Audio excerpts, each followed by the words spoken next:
3 days in the Cascade Mountains had taught Jacob's group the harsh realities of guerrilla warfare. They were down to their last supplies of food and water, and several of the wounded were developing infections that antibiotics couldn't treat.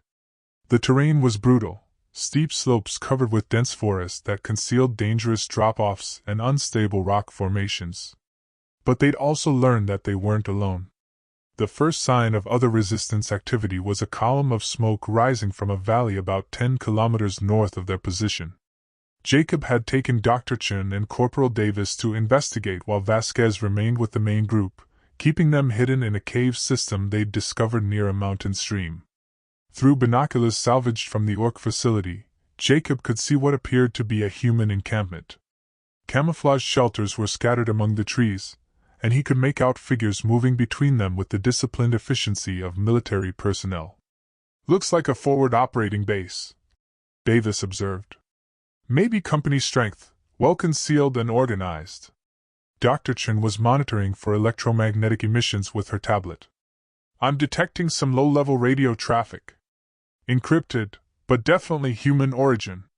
These people have maintained operational security." Jacob made his decision. They needed medical supplies and food, and they needed allies if they were going to survive more than a few weeks in the wilderness. But approaching an unknown military unit required careful planning. They could just as easily be shot as welcomed. "We'll observe for another hour, then make contact during daylight when they can clearly see that we're human. Davis, you'll stay here with an overwatched position. If things go bad, get back to Vasquez and the others." The approach took them most of the morning, moving carefully through the forest to avoid triggering any perimeter alarms or booby traps the resistance cell might have established. Jacob had chosen a direct route that would be visible from the camp, making it clear that they weren't trying to infiltrate secretly. They were about 200 meters from the perimeter when a voice called out from the trees. "That's far enough. Identify yourselves." Jacob raised his hands to show that he wasn't carrying weapons. "Lieutenant Jacob Morrison, United States Army. I have 2 personnel with me and 20 more in a secure location. We're seeking contact with friendly forces." A figure emerged from behind a large pine tree, wearing woodland camouflage and carrying an M4 carbine. The soldier was young, maybe early 20s, but his bearing suggested significant combat experience. "Sir, I'm Sergeant Martinez, 3rd Battalion, 75th Ranger Regiment. We're going to need you to submit to a security check before we can bring you into the perimeter." "Understood, Sergeant. What do you need from us?" "Any Orc technology or materials you might be carrying. Their tracking systems can follow their equipment for weeks after it's been separated from their main networks." Jacob and Chen submitted to a thorough search, during which Martinez found the Orc plasma weapon Jacob had been carrying. The sergeant examined it carefully, then activated some kind of electronic device that swept over the weapon's surface. "This one's clean," Martinez announced. "No active tracking systems. Where did you acquire Orc military hardware?" "Long story," Jacob replied. "Are we clear to proceed?" Martinez nodded and led them through the perimeter defenses. Jacob was impressed by what he saw. The resistance camp was well organized and professionally camouflaged, with interlocking fields of fire and multiple fallback positions. These weren't desperate refugees hiding in the woods. This was a functional military unit. The commanding officer turned out to be Major Sarah Williams, a career Army officer who had been stationed at Fort Lewis when the invasion began. She was in her late 30s, with short brown hair and the kind of steady demeanor that Jacob associated with experienced field commanders. "Lieutenant Morrison," she said, looking up from a tactical map spread across an improvised table. "Sergeant Martinez tells me you have information about Orc facility operations." "Yes, ma'am. My people just escaped from Processing Station 7 near Seattle. We managed to cause significant damage to their extraction operations before withdrawing." Williams's eyebrows rose slightly. "You're the group that took out the power grid?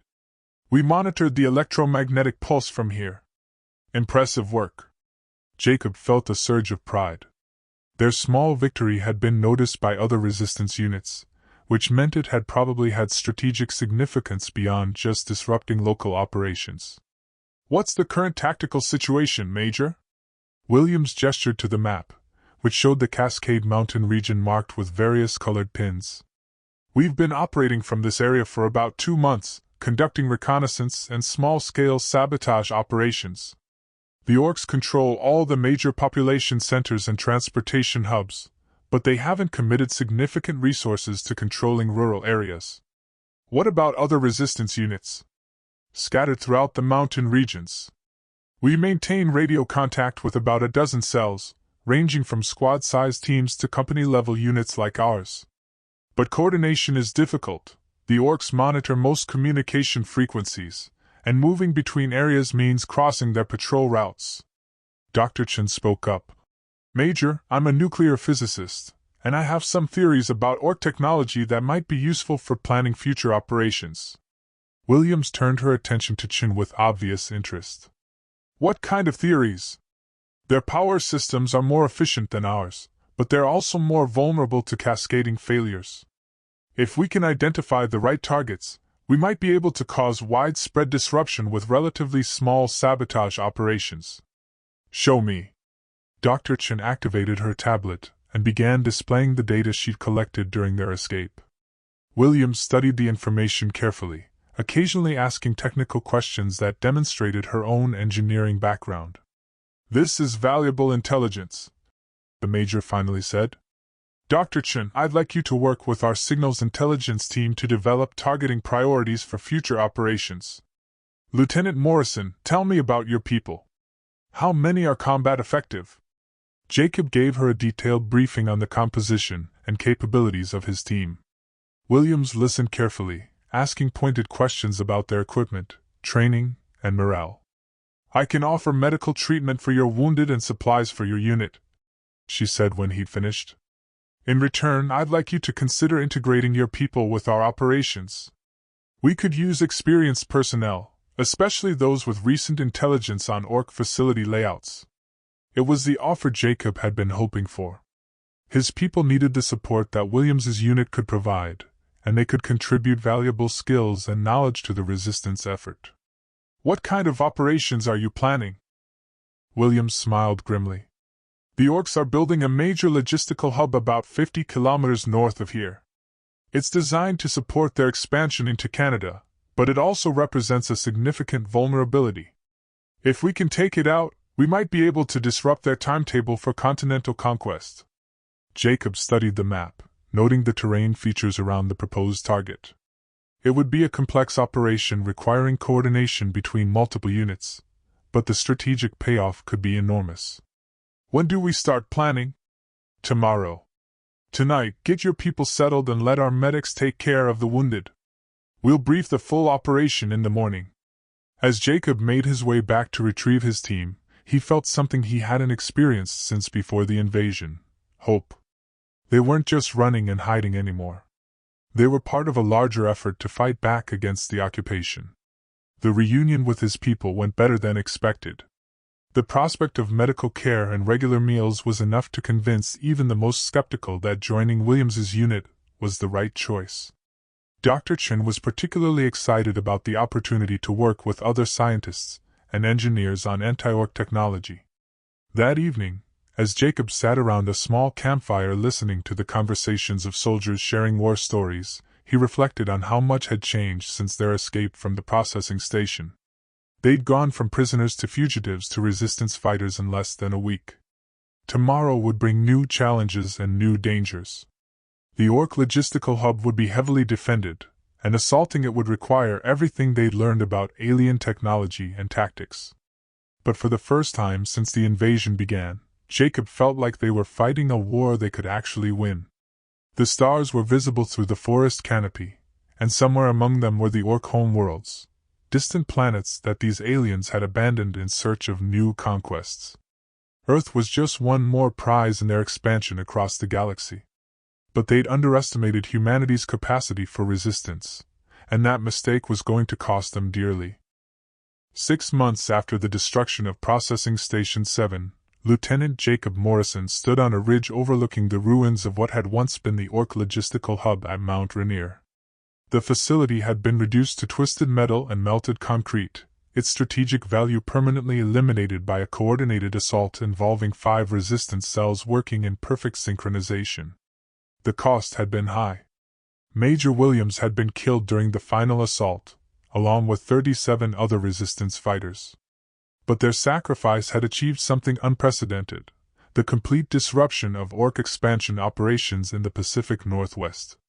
Jacob now wore the insignia of a captain, promoted in the field by the emerging resistance command structure that was slowly coalescing throughout North America. His unit had grown from the original 22 survivors to over 200 fighters, including refugees from destroyed Orc facilities and regular military personnel who had escaped from prisoner-of-war camps.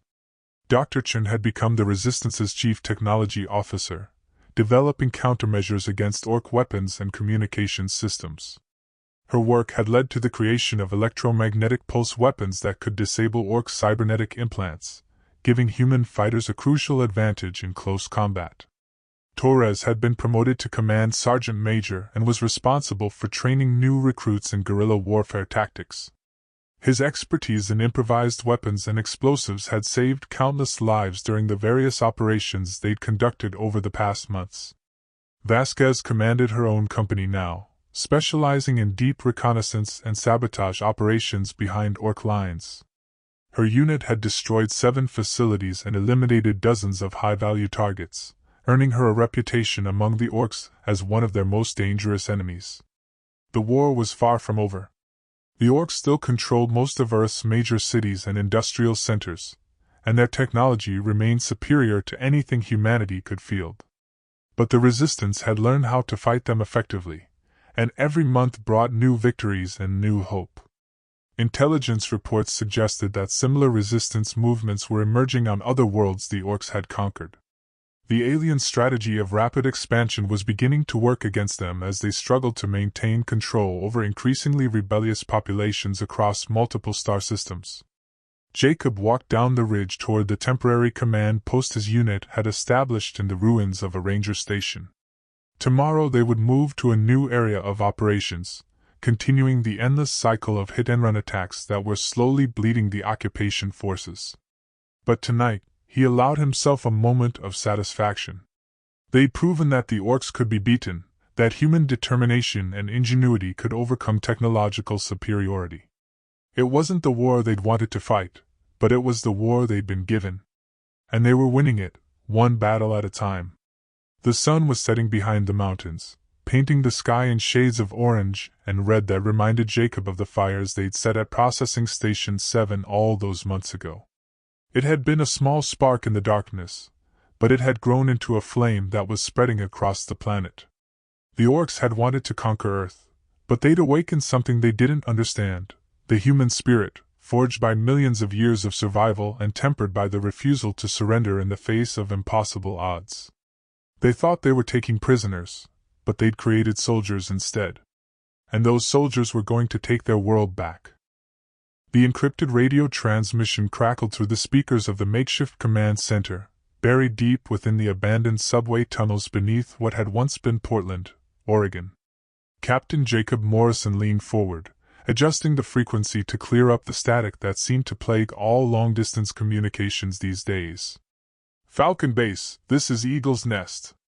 Priority 1 intelligence package for immediate dissemination to all resistance cells. Do you copy? Jacob picked up the microphone. Eagle's Nest, this is Falcon Base. We copy. Send your traffic. The voice on the other end belonged to Colonel Rebecca Hayes, the former Air Force intelligence officer who had emerged as the de facto leader of the Western Resistance Command. Over the past 3 months, she had managed to establish communication links between resistance cells from Vancouver to San Diego, creating the first coordinated network of human fighters since the initial invasion. Jacob, we've intercepted Orc communications that suggest a major strategic shift in their operations. They're consolidating forces for what appears to be a final pacification campaign. Intelligence indicates they're planning to eliminate all resistance activity within the next 60 days. Jacob felt his stomach tighten. They'd always known this moment would come, the point where the Orcs decided that the resistance had grown from a nuisance into a genuine threat that required decisive action. What kind of timeline are we looking at, Colonel? Best estimates suggest they'll begin operations within 2 weeks. We're talking about a coordinated assault involving orbital bombardment, atmospheric fighters, and ground forces equipped with their latest anti-insurgency technology. Dr. Chen looked up from the communications equipment she'd been modifying, her expression grim. Over the months, she'd managed to crack several layers of Orc encryption protocols, giving the Resistance unprecedented insight into alien planning and operations. "I've been monitoring their military frequencies," she said. "They're calling it Operation Cleansing Fire. The objective is to eliminate what they term indigenous terrorist cells and establish complete administrative control over the North American continent." Sergeant Major Torres whistled low. "How many troops are we talking about?" "Intelligence suggests at least 50,000 Orc ground forces, supported by orbital platforms and atmospheric superiority fighters. They're treating this as a full military campaign, not just a police action." Jacob studied the tactical maps spread across the command table. The Resistance had grown significantly over the past months, but their total strength was still less than 10,000 fighters scattered across dozens of cells. Against a concentrated Orc assault, they would be vastly outnumbered and outgunned. "What's Hayes's recommendation?" The radio crackled again. "Falcon Base, be advised that all Resistance cells are being directed to implement Protocol 7. Disperse, go to ground, and wait for the storm to pass. We cannot afford to fight a conventional battle against those odds." Protocol 7 was the Resistance's last-ditch survival plan. Break up into small units, hide in the deepest shelters available, and wait for the Orc assault to exhaust itself. It was a sound tactical decision, but Jacob could hear the frustration in Hayes's voice. They'd spent months building up their capabilities, and now they were being asked to essentially surrender the initiative just when they were becoming effective. Major Vasquez entered the command center, fresh from a reconnaissance mission to the Orc facilities around Mount Hood. Her uniform was dirty and torn, and she carried the distinctive smell of ozone that indicated recent exposure to Orc energy weapons. "Colonel Hayes, this is Major Vasquez at Falcon Base. I've got intelligence that might change your assessment of the situation." "Go ahead, Major." "The Orcs are pulling troops from their expansion operations to support this pacification campaign. They're abandoning forward bases and concentrating forces at major logistical hubs. If we time it right, we might be able to hit their supply lines when they're most vulnerable." Jacob saw the possibilities immediately. The Orcs' strength lay in their technology and coordination, but those same advantages became weaknesses when they were forced to operate at extended range from their supply bases. "Elena, what are you thinking?" Vasquez spread out her reconnaissance photos on the command table. "They're stockpiling supplies at 3 major depot facilities, one near Mount Hood, one in the Columbia River Gorge, and one south of Eugene. If we could take out even one of those depots during their assault phase, it would force them to either abort the operation or continue with compromised logistics." Dr. Chen was already analyzing the photos with a magnifying glass. "These depot facilities, they're using the same power grid architecture we've seen before. If we could get close enough to their main fusion reactors, we might be able to create the same kind of cascading failure we achieved at Processing Station 7. Colonel Hayes's voice came through the radio with new energy. "Major Vasquez, how confident are you in the timing of this Orc redeployment?" "Very confident, ma'am. I observed convoy movements personally, and Dr. Chen's intercepts of their communications confirmed the timeline. They're planning to have all forces in position within 10 days. Jacob could hear Hayes discussing the situation with her staff over the open channel. After several minutes, she came back on the air with a decision that would change the nature of the Resistance's war against the occupation. "All Resistance cells, this is Western Command. We're implementing a modified version of Protocol 7. Disperse as planned, but maintain readiness for coordinated strikes against Orc logistical targets. If we can disrupt their supply lines during the assault phase, we might be able to turn their own offensive against them." It was a desperate gamble, but Jacob could see the tactical logic. The Orcs were committing their reserves to this operation, which meant they would have limited ability to respond to unexpected threats. If the Resistance could force them to choose between continuing the assault and protecting their logistics, it might create opportunities for significant victories. Elena, I want you to take a team back to Mount Hood and establish observation posts around that depot facility. Torres, start prepping demolition charges. We're going to need enough explosives to take out a facility 3 times the size of anything we've hit before. What about the other depot sites? Dr. Chen asked. We'll coordinate with other resistance cells. This is going to require perfect timing and a lot of luck, but if we can pull it off, we might be able to break their offensive before it really gets started. Over the next week, the resistance network buzzed with activity as cells across the Pacific Northwest prepared for the most ambitious operation they'd ever attempted. Jacob found himself coordinating not just his own unit, but liaising with resistance leaders from Oregon, Washington, and Northern California. The plan that emerged was elegant in its simplicity and terrifying in its scope. On the day the Orcs launched their pacification campaign, resistance cells would simultaneously assault all 3 major depot facilities. The attacks would be timed to coincide with the maximum deployment of Orc forces, when their ability to respond to threats behind their lines would be most limited. Dr. Chen had developed new weapons specifically for the mission, electromagnetic pulse devices powerful enough to disable Orc cybernetic systems at extended range, and improvised fusion charges that could breach even the heaviest alien armor. Torres had trained demolition teams from multiple cells, ensuring that they all understood the complex timing required to achieve maximum damage. But the most important element of the plan was psychological.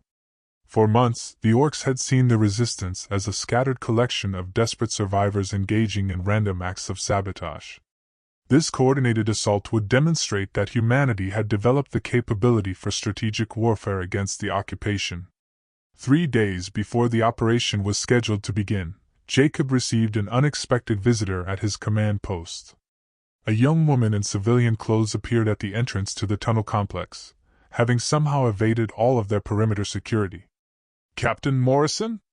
My name is Dr. Lisa Park. I'm a xenobiologist from the University of California at Berkeley. I have information about the Orcs that I think you need to hear. Jacob studied the woman carefully. She was in her early 30s, with long black hair and the kind of intense focus he associated with serious academics. But what caught his attention was the Orc technology she was carrying, a data pad and what appeared to be a communication device of alien manufacture. How did you get here? And where did you acquire Orc equipment? I've been living in the ruins of San Francisco for the past 6 months, studying captured Orc technology and trying to understand their biology. I've made some discoveries that could change how we fight them. Dr. Chen looked up from her work with obvious interest. What kind of discoveries? Dr. Park activated the alien data pad, displaying holographic images that showed detailed anatomical structures. The Orcs aren't a natural species. They're heavily modified cyborgs, probably originally evolved from some kind of reptilian life form. But the key discovery is that their cybernetic implants aren't just enhancements, they're control mechanisms. Jacob leaned forward. Control mechanisms? The Orcs we've been fighting aren't independent actors. They're being controlled by some kind of central artificial intelligence, probably located on their command ships in orbit. If we could disrupt that control signal, we might be able to turn their own forces against each other. The implications were staggering. If Dr. Park was correct, then the Orc invasion wasn't really an alien conquest at all. It was a robotic assault controlled by artificial intelligence. That changed everything about how they should approach the resistance campaign. Can you prove this theory? Dr. Park nodded and activated her alien communication device. Immediately, Jacob's radio equipment began picking up Orc military transmissions, but the content was unlike anything they'd intercepted before. Instead of tactical communications, these were what appeared to be command and control signals, streams of data directing specific actions by individual Orc units. I've been monitoring these control signals for weeks, Dr. Park explained. Every Orc action is coordinated through this network. But the system has vulnerabilities. If we could generate the right kind of interference, we might be able to disrupt their coordination entirely. Dr. Chen was already analyzing the data streams with her equipment. This is incredible. It's like each Orc is a remote-controlled drone receiving constant updates from a central processor. But you're right about the vulnerabilities. The signal protocols are complex but not unbreakable. Jacob saw new possibilities opening up for their planned assault on the depot facilities. Instead of just disrupting Orc logistics, they might be able to create chaos throughout their entire command structure. Dr. Park, how long would it take you to develop some kind of jamming system? With Dr. Chen's help? Maybe 72 hours. But we'd need to be relatively close to a major Orc communication hub to make it effective. Jacob looked at the tactical maps again, noting the locations of the depot facilities relative to known Orc command centers. The Mount Hood depot was less than 10 kilometers from a major communication array that the Orcs had built on the mountain's peak. Elena, he called to Vasquez, who had been listening to the conversation with growing excitement. Change of plans? We're not just hitting the depot. We're going after their communications array as well. The next 3 days passed in a blur of preparation and planning. Dr. Park and Dr. Chen worked around the clock to develop a jamming system that could disrupt the Orc control signals. Torres expanded his demolition training to include the new targets. And Jacob coordinated with resistance cells across the region to synchronize their attacks. On the morning of the operation, Jacob stood on a ridge overlooking the Mount Hood depot facility. Through binoculars, he could see the massive complex spreading across the valley floor, hundreds of buildings, landing pads for Orc aircraft, and the distinctive orange glow of alien energy systems. Somewhere in that maze of structures were the supplies and equipment that the Orcs needed to sustain their pacification campaign. All teams, this is Falcon Base. He spoke into his radio. Operation Phoenix is a go. Execute, execute, execute.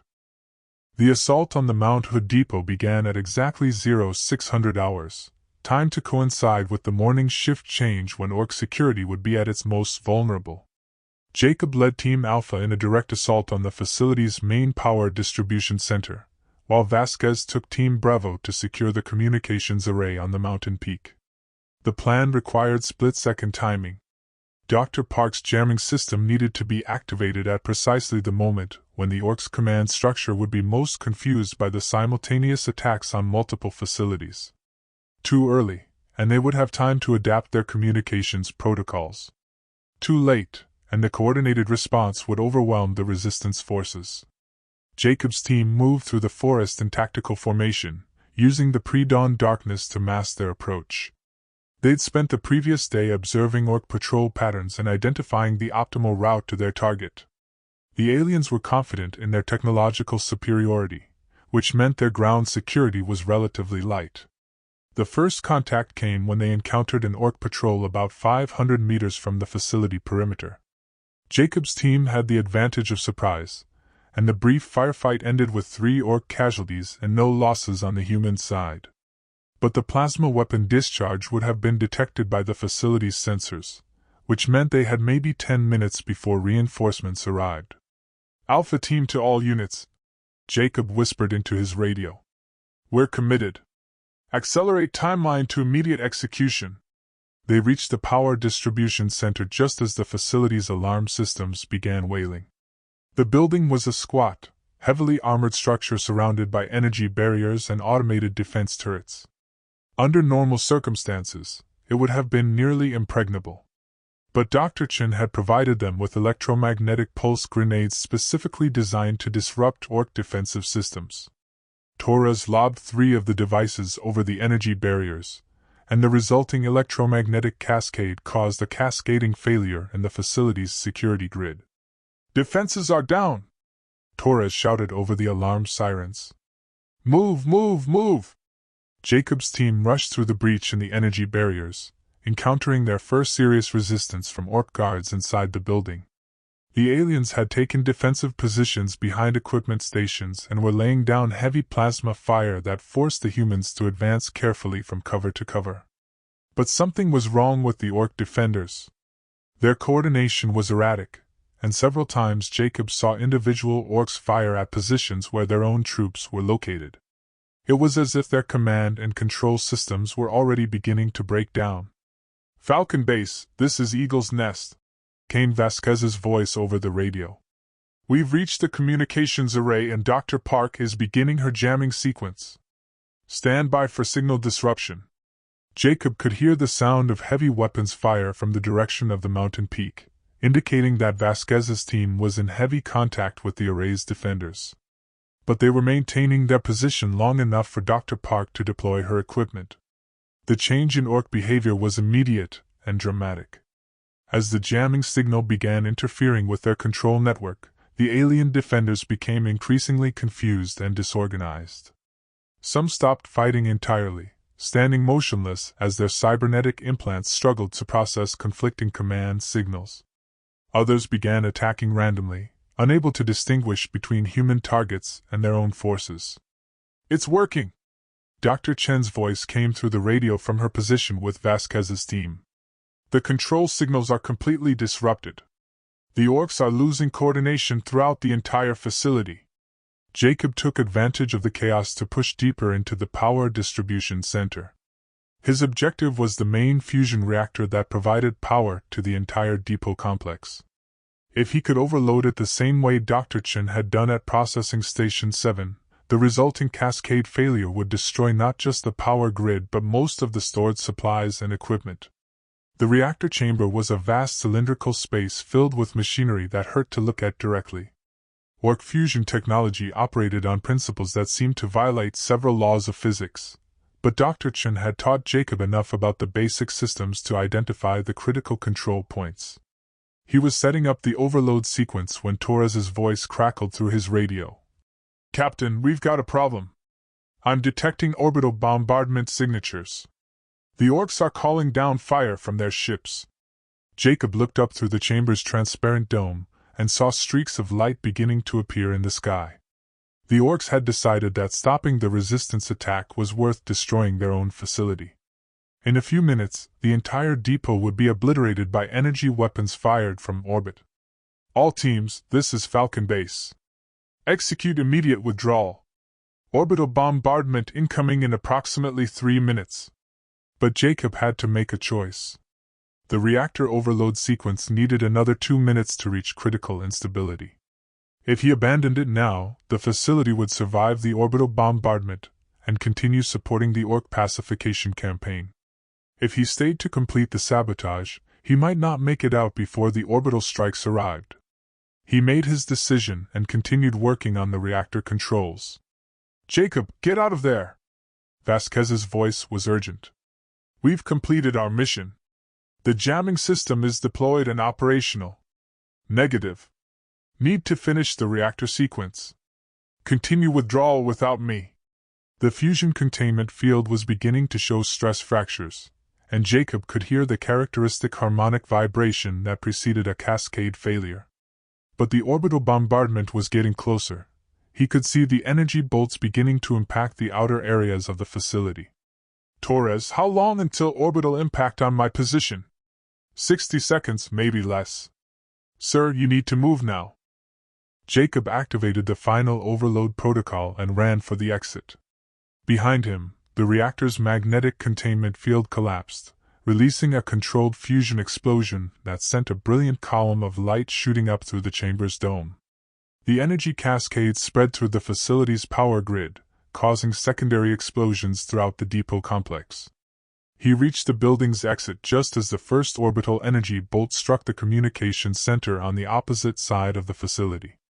The blast was tremendous, leaving a crater 50 meters across where the building had been. More strikes followed in rapid succession, turning the depot into a landscape of fire and destruction. Jacob dove for cover behind a concrete barrier as debris rained down around him. The orbital bombardment was devastating, but it was also destroying the very facility the Orcs had been trying to protect. His reactor sabotage had succeeded, and the combination of that damage with the orbital strikes was turning the depot into a total loss. "All teams, sound off," he called into his radio once the immediate bombardment had passed. "Team Bravo reporting," came Vasquez's voice. "We're clear of the mountain and moving to the extraction point. Dr. Park's jamming system is still operational. The Orcs haven't been able to shut it down." "Team Charlie reporting," Torres added. "We've suffered 2 casualties, but both are mobile. The demolition charges worked perfectly. The supply warehouses are completely destroyed. Jacob began moving toward the extraction point, staying low to avoid any follow-up orbital strikes. Around him, the depot continued to burn as secondary explosions erupted throughout the complex. Whatever supplies the Orcs had been stockpiling here were gone, and the facility's infrastructure was too damaged to be quickly repaired. But more importantly, the jamming system was still working. As Jacob moved through the forest, he could see Orc units wandering aimlessly through the ruins, their coordination completely disrupted by the interference with their control signals. Some were attacking each other, while others had simply shut down entirely. The extraction point was a clearing about 3 kilometers from the depot, where they'd hidden vehicles for the withdrawal phase. Jacob's team arrived to find that the other resistance cells had achieved similar success at their targets. The Eugene depot was completely destroyed, and the Columbia River Gorge facility was badly damaged and abandoned. Falcon Base to all stations, Jacob transmitted as they began their withdrawal. Operation Phoenix is complete. All primary objectives achieved. Proceeding to secondary rally point. Colonel Hayes's voice came back immediately. Outstanding work, all teams. Intelligence indicates that the Orc pacification campaign has been postponed indefinitely. They're pulling back forces to secure their remaining logistical assets. As they drove through the mountain roads toward their new base of operations, Jacob reflected on what they'd accomplished. Not only had they disrupted the Orc offensive, but they'd discovered a fundamental vulnerability in the alien command structure. Dr. Park's jamming technology could potentially turn every Orc force on the planet into a confused, uncoordinated rabble. Dr. Chun was already working on refinements to the jamming system, trying to extend its range and effectiveness. If they could deploy similar systems at strategic points around the globe, they might be able to break the Orcs' ability to coordinate their forces entirely. Captain, Dr. Park said from the seat beside him, I've been thinking about the control signals we disrupted today. If we could reverse engineer them, we might be able to do more than just jam the Orc communications. What do you mean? We might be able to take control of their forces ourselves. Turn their own soldiers against the command structure. Jacob considered the implications. The resistance had gone from hiding in tunnels to conducting strategic warfare in less than a year. If they could actually take control of Orc forces, they might be able to end the occupation entirely. It was an audacious goal, but then again, everything they'd accomplished so far had seemed impossible when they'd started. The war was entering a new phase, and for the first time since the invasion began, humanity might actually have a chance to win.